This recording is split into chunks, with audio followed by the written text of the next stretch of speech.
Jama'a ku tsaya ku kalli wannan bidiyon tun daga farko a ƙarshe domin ku ga wannan bawan Allah, ku duba yanayin da ya koma dan girman Allah. Duk ba kan wannan tafiyar ne na Zahaba ba, yana kallon yara suna zuwa suna yin bidiyo suna cewa akwai aminci. Gashi shi ma ya ɗauko jakarsa ya saba ya biya kudadensa ya hau mota, gashi an kai shi ga zuwa halaka. Ku duba yanda ya rame ya ƙare. Gashi nan wannan da kuke ganin sa zai wuya ya tsallake yadda ya firgice ya fita daga hayyacinsa ya sha wahala.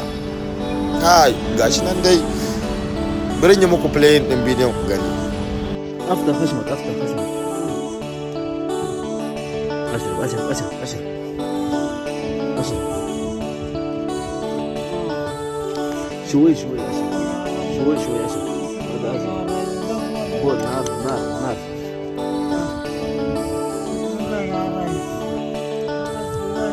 باي انت سوداني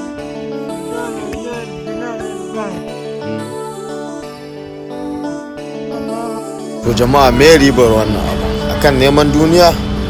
Gashi in muna faɗa sai aga kamar ba haka bane. Yanzu wannan bawan Allah ba fa shi kadai bane hakan ke faruwa da shi ba shi kadai bane. A hakan dai da kuke gani kawai dai ma an yi sa'a ne aka samu wannan bidiyon, amma mafi yawanci waɗanda suke cikin irin wannan halin ba ma wayar ma balle ma a bidiyo. Wannan dai an samu wani ya tsira da wayar ma wannan bawan Allah bidiyo. Wannan bawan Allah idan ya mutu Allah ya ji kansa da rama, idan kuma bai mutu ba Allah ya sa ya samu abin da ya fitan nema. Shine kawai abin da zan faɗa, amma fa jama'a sai an kiyaye. Wallahi tafiyar Zahaban nan da kuke ganin ta du oda ne, ko a mutu ko a raye ne, in dai da gaskan tafiyar za ka yi.